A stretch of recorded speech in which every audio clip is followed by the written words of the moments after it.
Hey there, and welcome to this lesson on expressions inside of After Effects.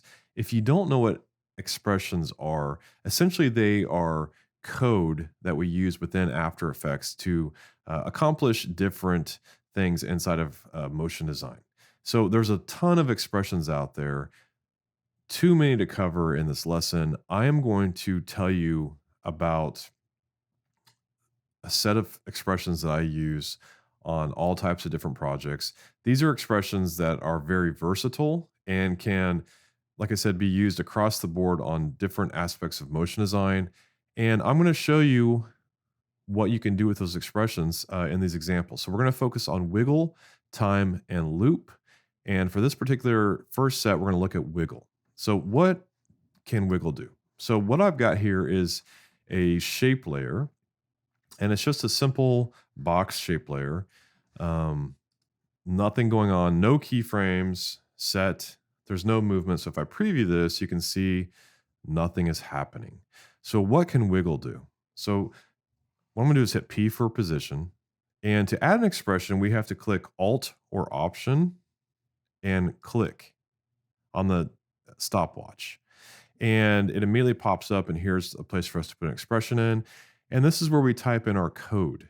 Okay. So typically, if you don't know how to type code in, which I mean, how many of us know coding? Not a lot of us, but you can click on this little arrow right here, and it's going to pop up all these different forms of expressions, these different codes, pieces of code to use inside of expressions.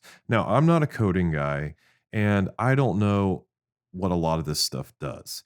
I choose not to because I find different ways around without using code, right? But there are a lot of motion designers out there who absolutely love expressions because they are so powerful, and the things you can do with them are amazing.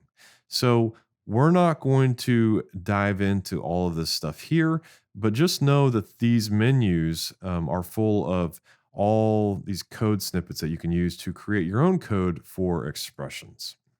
So what we're going to do is we're going to make sure our code is highlighted, and we're going to type in wiggle. There's a parentheses, and wiggle typically involves two different numbers. The first number is frequency. So let's say we want something to happen. We want the position to move 5 times per second, and we do a comma. And then the next variable is the amplitude. So we're moving 5 times per second at a rate of, let's say, 100. And then you have to either click enter on your keypad if you have the enter. Return doesn't work. Return actually moves us to the next line of code, which we don't want. And you saw that number 2 pops up there. That's the next line of code. If we hit enter, we'll actually go out, we'll end the expression and it's ready to activate, or we can actually click outside, anywhere outside the expression. So if I click out here, expression is enabled, and there it goes. So now this box is randomly wiggling at a rate of 5 times per second at an amplitude of 100 pixels. And that 100 pixels could be left, it could be right, it could be up, it could be down. Now, if I want to turn this expression off, all I have to do is go over here to enable expression and just click, and it's off. And the box immediately goes back to its default position of 960 by 540. So next to that is the post expression graph. This is a graph that would happen if we had keyframes going on in here and then we wanted to see what was happening to those keyframes after the fact. And I can show you that here. If I set a keyframe and let's just make it move left to right. If we look at that, we can see here in the graph editor what's going on. When we turn on that expression, if we enable show post expression graph, you can see here what's actually happening, right? So that's pretty cool. We learned about the graph editor, but now we can actually see what's happening up here. If I preview this, our box is still moving left to right. There's just additional wiggle that's going on to this box. So you can use keyframes, add expressions to those keyframes, and you're good to go. This next pick whip we'll talk about in just a little bit. We'll come back to this. We've already talked about the language menu, which you can pop up here and see all the different properties of expressions. So I'm gonna go ahead and turn the graph editor off. So this is just one example. I'm going to turn off these keyframes, and you can see I can turn the keyframes off and it still keeps this little drop down arrow. This drop down arrow means there's an expression applied. So if I was to click Alter Option again on the stopwatch, the expression will disappear, and you'll notice this arrow will disappear. Turn it back on. There's an arrow. It drops down. We can put our code back in. So we just saw what wiggle does in the position. So let's hit S for scale. And let's do the same thing. Let's type in wiggle, parentheses, and we'll do the same thing. We'll do 5 and we'll do 100. And this time, instead of clicking outside the box here, I'm just going to hit enter on my keyboard. And there we go. And you're going to see here that the scale is happening, but you can notice that it's not a uniform scale, right? The proportions are not constrained. Even though the constrained proportions is on here, the wiggle expression doesn't recognize that. But what if you want this scale to happen in proportion? You want it to be a uniform scale. The way it looks right now, it's pretty cool. But what if we want it just to scale uniformly? How do we do that? So how we do that is we have to actually add a little bit more code to this. So we can use any variable here, any letter, but let's just use the letter S because S represents scale, right? And we say that scale is equal to this wiggle. And then we're going to put a colon. Okay, so now we're going to add another line of code, and this is going to start with a bracket, and we're going to say S bracket 0, and then we can do a comma, and we'll do it again, S bracket 0. And then now if we click outside the box, watch what happens. There we have a uniform scale that's happening at a frequency of 5, a variable of 100. So let's just change this to like something much smaller.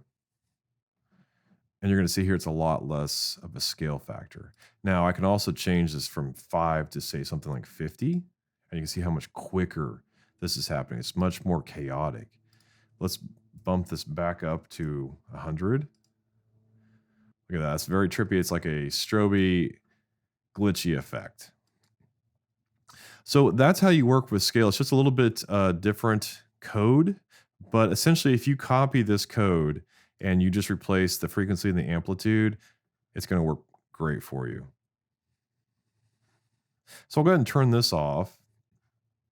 What else can we do? We can also apply a wiggle expression to things like opacity, right? So we'll go wiggle. We'll make it a little bit more intense in its frequency, and we'll make the opacity drop by 50, right? So opacity goes from 0 to 100. 0 is you can't see it, 100 is full percent, 100 is full opaque. So now we're saying because the opacity was 100%, we can drop it all the way down to 50%. Or we could do something like this where we change it from 100% to 50% opacity. Now we can go down to 0 because we're going down by 50, or we can add 50 to this up to 100. We can also always play around with things like the frequency. So now it's just very slow.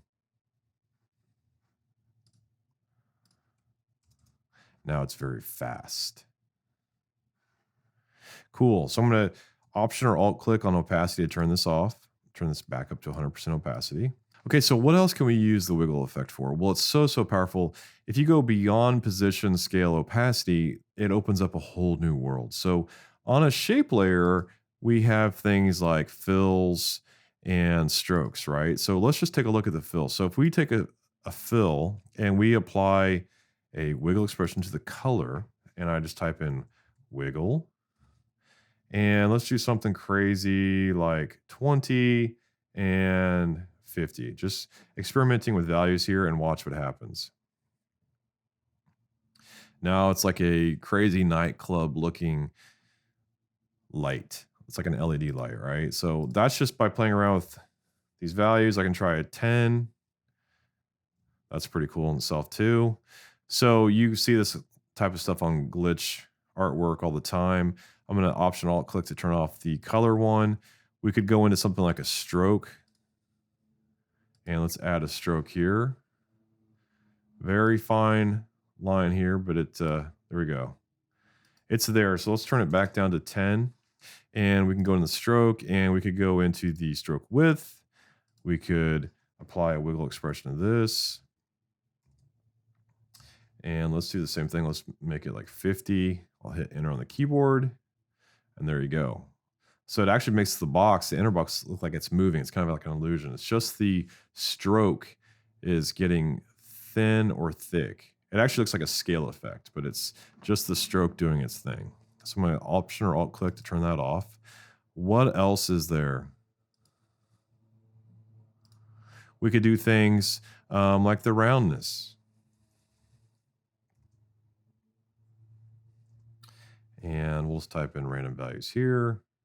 And there we go. Not so cool. But you can see the corners here are getting round, and then they're hard edge, and then back to round again. So I'll go ahead and turn that one off. Okay, so we took a look at what you can do with a shape layer, but what about like a 3D layer? Let's take a look at that. So here we've got 3 boxes. They're 3 3D boxes, and they're pushed back in Z space.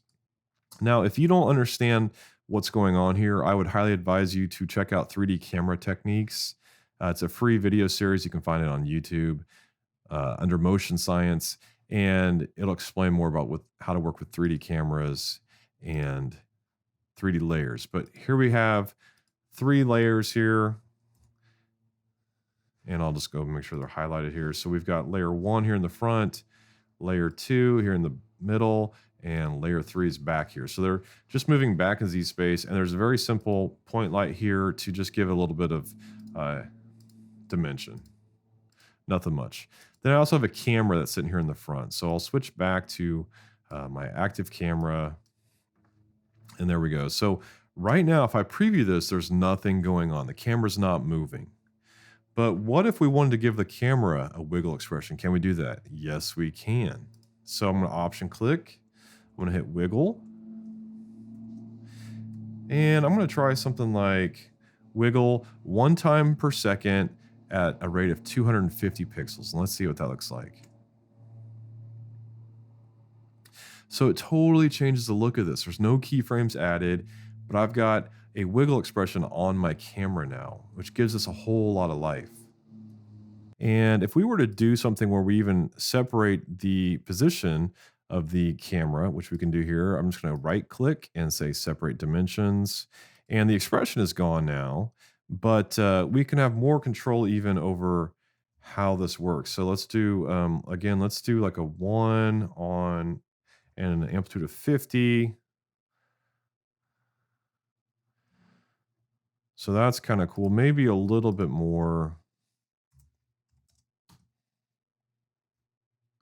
So the up and down movements, got its own thing going on.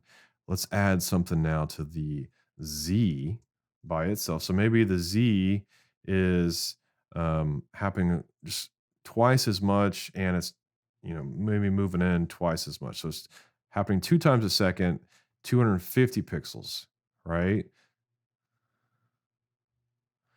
I don't like that. I'm going to change it back to 1. And then maybe on the X, we're moving, side to side. We're trying to keep things from getting too crazy. And maybe it's just a 50. And then we could even go into things like the rotation. So maybe the Z rotation, maybe the wiggle is happening quite a bit here. Maybe it's, as much as 90 degrees, which is quite a bit. Yeah, it's way too much. Maybe let's go back down to something like 30 degrees. And that's still too much. So maybe 15. Yeah, that looks a lot nicer. So then we could turn off the Z rotation. So we've got just the position going on here. And something else we can try is we can go into the camera options, depth of field, turn it on, crank up the focus distance, maybe something like 2800, really crank up the aperture, maybe 600. So now we've got some out of focus foreground, some out of focus background, the middle ground's in focus, and we can add a wiggle expression to the focus distance. So we'll just do wiggle, maybe 4 and 1000, just to give it a lot to work with. And that looks pretty cool too. So you can see the potential of the wiggle expression is super powerful within the 3D camera inside of After Effects. So, how can we use the wiggle expression for imagery, like for raster based stuff? Well, here's a great example of how you could use it. Now, I've already got this one set up. I'm going to show you what this looks like. And you can see it's just a light bulb, but the light bulb is a photograph, and it looks like the light inside the bulb is actually flickering.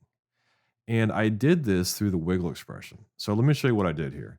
So, I'm going to turn off the glow effect, and I'm just going to delete this, and we're going to start from the beginning. So this is just the photograph, nothing's happening. What I did was I duplicated this layer, and you can see there's just a JPEG. I'm going to duplicate it, and now I'm just going to create a mask, a very basic mask, just around the filament inside this bulb here. And this would work with any type of image based light bulb. Okay. So now you can see we've got this bulb on top. I'm hitting F for feather, and I'm bringing up the feathering to 250 pixels. So a really wide feather. Okay. So when it overlays on top of this bulb, it looks like the same image there. But the magic comes when I hit T for transparency or opacity. Okay, so we're going to do alter option click. We're going to type in wiggle. And we're going to do 5. Let's try 520. Enter. And then we have to make sure and change this to screen. So it creates a little bit more brightness inside here. I'm going to hit 0, see what happens. So I can see a little bit happening there. Let's try, instead of 5, let's try a high number like 50. There we go. Maybe even increase this to 40. And you can always play around with values. Like we could drop the 100% down to 80, and now it's got a little bit more room. When it's 100% opacity, because we have an amplitude of 40, it can only drop down to 60 because we're already at 100%. So the only way it can go 40 is down to 60. If we're at 60%, we can go up to 100% or down to 20%, which creates more of a flicker here. I feel like the frequency is a little bit too fast there, so let's try 25. Yeah, so there you go. So that works for me. The last thing I did is I just added a little bit of a glow on top. So this is just a little bit bonus here for you. The glow makes it just a little bit nicer looking, in my opinion. So that's without glow, and this is with glow. And just to show you how I did this, I just took the After Effects glow, and I just increased the threshold to somewhere around 35, a radius of 15. The trick here is to make the intensity as very, very low. So 3515.1. So if you'll notice here, glow intensity defaults to 1. When I reset that, you can see here the threshold didn't change much. It was 60 to begin with, the radius was 10. I just dropped this to 35, increased the radius, and dropped the intensity to 0.1. Then I duplicated this glow and brought down the threshold of this one, increased the radius, and again, the intensity is 0.1. And then I duplicated that one more time. Threshold is 0, radius is very wide, intensity is 0.1. It's just a nice way to add any glow to an image and really make it pop. Just to show you, if I pause this here and I take a screenshot, and then let's just duplicate this one more time. So now we have a glow 4, and the first 3 glows I'm going to turn off. I'm just going to reset this to its initial state. And this is how the glow comes in inside of After Effects, and it just doesn't look good. So that's with the default glow, and this is with the glow I created off of the 3 different glows. So a very simple process, but the glow makes it look that much nicer.